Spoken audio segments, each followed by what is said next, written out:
The study of the human character opens at once a beautiful and a deformed picture of the soul. We there find a noble principle implanted in the nature of man, that pants for distinction. This principle operates in every bosom, and when kept under the control of reason and the influence of humanity, it produces the most benevolent effects. But when the checks of conscience are thrown aside, or the moral sense weakened by the sudden acquisition of wealth or power, humanity is obscured, and if a favorable coincidence of circumstances permits, this love of distinction often exhibits the most mortifying instances of profligacy, tyranny, and the wanton exercise of arbitrary sway.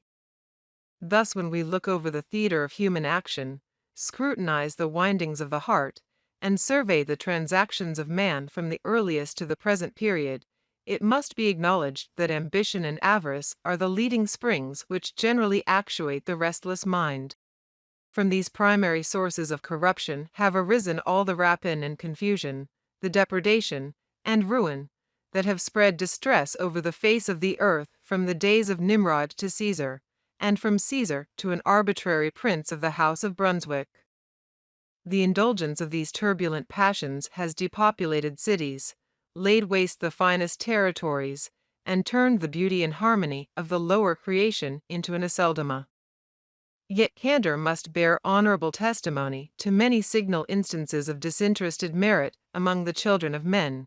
Thus it is not possible to pronounce decidedly on the character of the politician or the statesman till the winding up of the drama. To evince the truth of this remark, it is needless to adduce innumerable instances of deception both in ancient and modern story. It is enough to observe that the specious Augustus of justice, clemency, and moderation, while the savage Nero shamelessly weltered in the blood of the citizens, but the sole object of each was to become the sovereign of life and property, and to govern the Roman world with a despotic hand. Time may unlock the cabinets of princes, unfold the secret negotiations of statesmen, and hand down the immortal characters of dignified worth, or the blackened traits of finished villainy in exaggerated colors. But truth is most likely to be exhibited by the general sense of contemporaries, when the feelings of the heart can be expressed without suffering itself to be disguised by the prejudices of the man.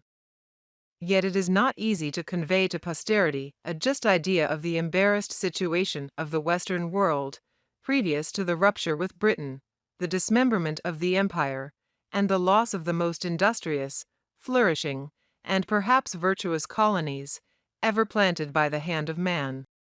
The progress of the American Revolution has been so rapid, and such the alteration of manners, the blending of characters, and the new train of ideas that almost universally prevail, that the principles which animated to the noblest exertions have been nearly annihilated. Many who first stepped forth in vindication of the rights of human nature are forgotten, and the causes which involve the 13 colonies in confusion and blood are scarcely known, amidst the rage of accumulation and the taste that has abolished that mediocrity which once satisfied, and that contentment which long smiled in every countenance.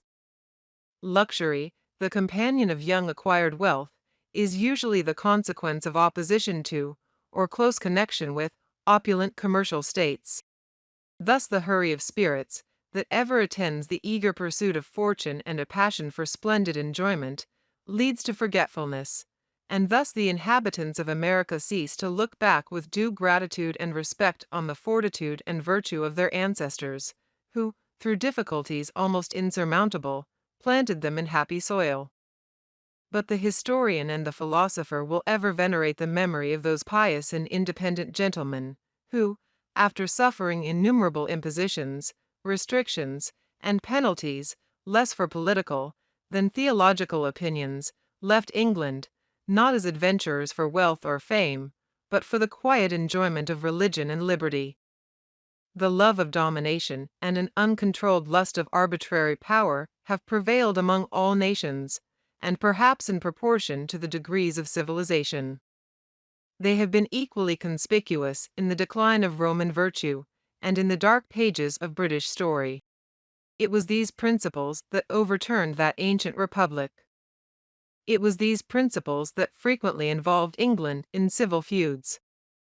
It was the resistance to them that brought one of their monarchs to the block and struck another from his throne. It was the prevalence of them that drove the first settlers of America from elegant habitations and affluent circumstances to seek an asylum in the cold and uncultivated regions of the Western world. Oppressed in Britain by despotic kings and persecuted by prelatic fury, they fled to a distant country where the desires of men were bounded by the wants of nature, where civilization had not created those artificial cravings which too frequently break over every moral and religious tie for their gratification.